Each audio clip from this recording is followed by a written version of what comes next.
ಭಕ್ತ ಭಾಷೆಯರೇ, ಬೆಳಗ್ಗೆಯಿಂದ ನೀವು ಏನು ನಮ್ಮ ಯೂಟ್ಯೂಬ್ ಚಾನಲಲ್ಲಿ ರಮ್ಯವಾದಂಥ ಈ ಪ್ರಕೃತಿ ತಾಣನ ಸುತ್ತ ನಾವೀಗ ಭೋಗ ನರಸಿಂಹಸ್ವಾಮಿ ಸನ್ನಿಧಿನಲ್ಲಿದ್ದೀವಿ.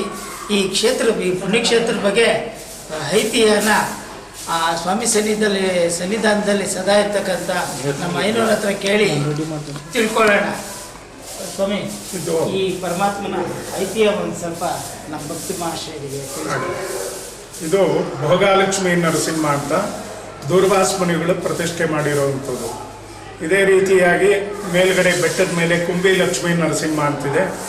ಅದು ಬ್ರಹ್ಮದೇವರ ಪ್ರತಿಷ್ಠೆ. ಬ್ರಹ್ಮದೇವರಿಗೆ ಸ್ವಪ್ನದಲ್ಲಿ ಕಾಣಿಸ್ಕೊಂಡು ಹೆಂಗೆ ಲಕ್ಷ್ಮೀ ಸ್ವರೂಪದಲ್ಲಿ, ಲಕ್ಷ್ಮೀ ನರಸಿಂಹ ಸ್ವರೂಪದಲ್ಲಿ ದರ್ಶನ ಕೊಡ್ತಾರೆ.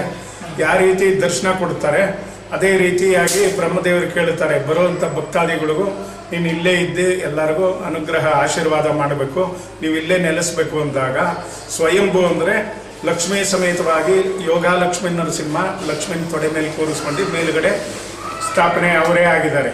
ಮೊದಲು ಅದು ಗಾಳಿಲಿ ಏರಲ್ಲಿ ನಿಂತಿತ್ತು, ಕ್ರಮೇಣ ಅದು ಜರುಗಿ ಪೀಠ ಕೂತ್ಕೊಂಡಿದೆ. ಇದು ದೂರ್ವಾಸ ಮುನಿಗಳು ಪ್ರತಿಷ್ಠೆ ಮಾಡಿರೋವಂಥದ್ದು. ಇದು ಭೋಗಲಕ್ಷ್ಮೀ ನರಸಿಂಹ ಅಂತ.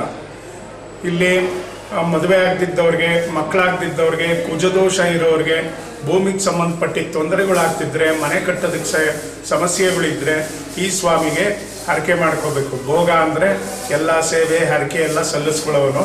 ಅಲ್ಲಿ ಸ್ಥಳಾವಕಾಶ ಇಲ್ದಿದ್ದಾಗ ದೂರ್ವಾಸ ಮುನಿಗಳು ತಪಸ್ಸಿಗೆ ಬಂದಾಗ ಇಲ್ಲಿ ರಥೋತ್ಸವಾದಿಗಳು ನಡೆಸಬೇಕು, ಉತ್ಸವಾದಿಗಳು ನಡೆಸಬೇಕು.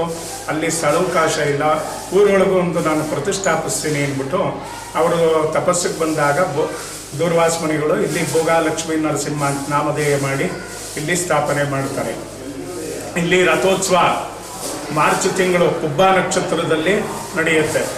ಇಲ್ಲಿ ಪುಬ್ಬ ನಕ್ಷತ್ರದಲ್ಲಿ ವಿಶೇಷವಾಗಿ ಗರುಡ ಪಕ್ಷಿ ಬಂದು ಆ ರಥೋತ್ಸವಕ್ಕೆ 3 ಪ್ರದಕ್ಷಿಣೆ ಹಾಕಿದಾಗ ಆಮೇಲೆ ರಥಧಾರಣೆ ಮಾಡ್ತಾರೆ. ಇಲ್ಲಿನ ಬಗ್ಗೆ ತುಂಬ ವಿಶೇಷ ಇದೆ. ಇಲ್ಲಿ ಎಲ್ಲ ಭಕ್ತಾದಿಗಳು ಬಂದು ದೇವರ ದರ್ಶನ ಪಡೆದು ತೀರ್ಥ ಪ್ರಸಾದ ಸ್ವೀಕರಿಸಬೇಕಾಗಿ ವಿನಂತಿ.